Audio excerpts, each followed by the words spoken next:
Bagaimana menjaga ilmu yang sudah susah payah kita cari dan kita temukan itu? Menjaga ilmu dengan cara membukukannya, dengan cara mencatatnya.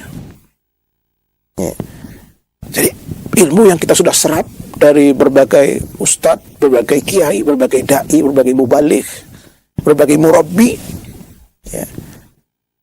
ini harus kita jaga. Nah, menjaganya dengan apa? Menjaganya dengan membukukannya, dengan menulis.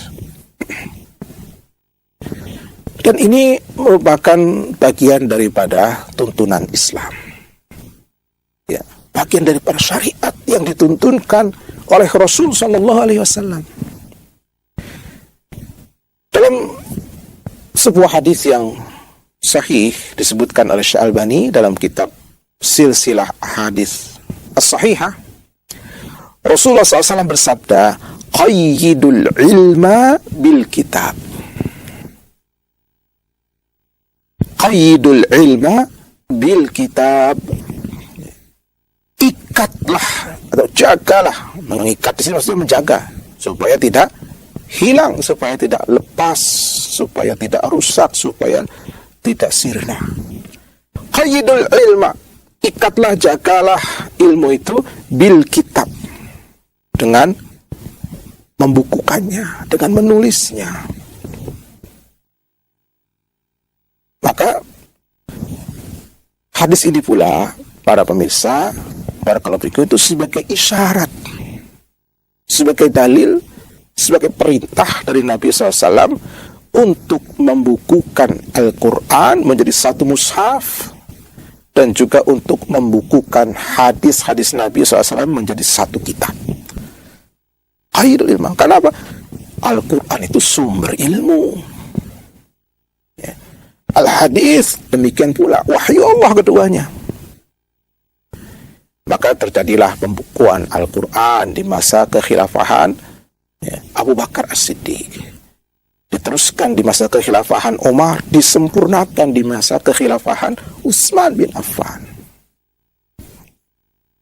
Begitu pula hadis, uktubu li Abi Syah, kata Rasul, tulislah hadis, pesan-pesan dariku sebagai tuntunan bagi kaum yang di situ ada Abu Syah, salah seorang utusan dari satu kabilah yang datang kepada Nabi SAW, ingin diajarkan kepada beliau tentang Islam untuk disampaikan kepada kaumnya. Uktubu li Abi Syah, tulislah hadis-hadis itu untuk Abi Syah.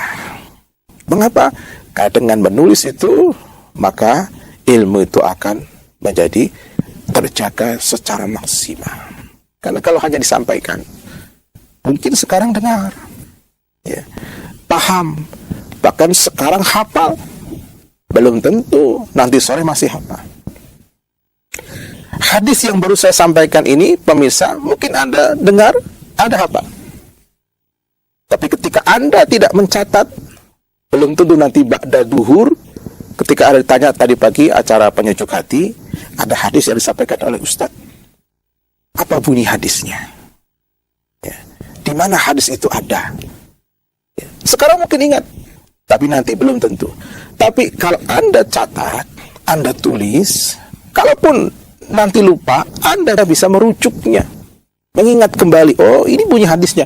Qayyidul ilma bil kitab, dalam kitab Silsilah Hadis Sahihah. Bisa menjaganya, dan itu akan terjaga bukan hanya cuma sampai nanti pada duhur, sampai tahun depan, sampai puluhan tahun yang akan datang, sampai Anda meninggal dunia. Ketika catatan itu masih ada, berarti ilmu itu masih terjaga. Pemiliknya mungkin sudah meninggal, Anda sudah meninggal yang hafal hadis tadi, tapi ketika Anda tuangkan itu dalam tulisan, maka orang-orang yang masih hidup bisa membaca hadis tersebut, sehingga ilmu tetap terjaga. Umat tetap bisa mengetahui dari hadis-hadis Nabi Sallallahu Alaihi Wasallam. Maka itulah diantara hikmah para ahli hadis. Mereka mengumpulkan hadis, kemudian mencatatnya dalam kitab khusus. ada Muwatta Malik yang pertama kali disusun oleh Imam Malik bin Anas.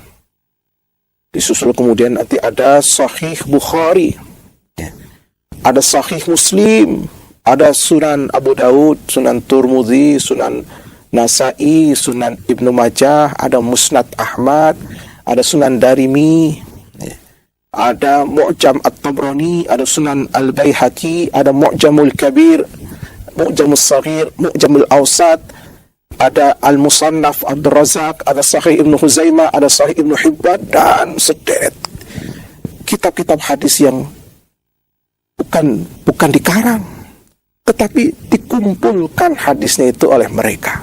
Mereka bukan mengarang. Mereka mengumpulkan riwayat-riwayat hadis yang mereka dapatkan dari guru-guru mereka sampai bersambung kepada Nabi Muhammad sallallahu alaihi wasallam. Bayangkan pemirsa, andai kata Imam Bukhari tidak menulis hadis, Muslim, Abu Daud, semua tidak menulis hadis. Ya.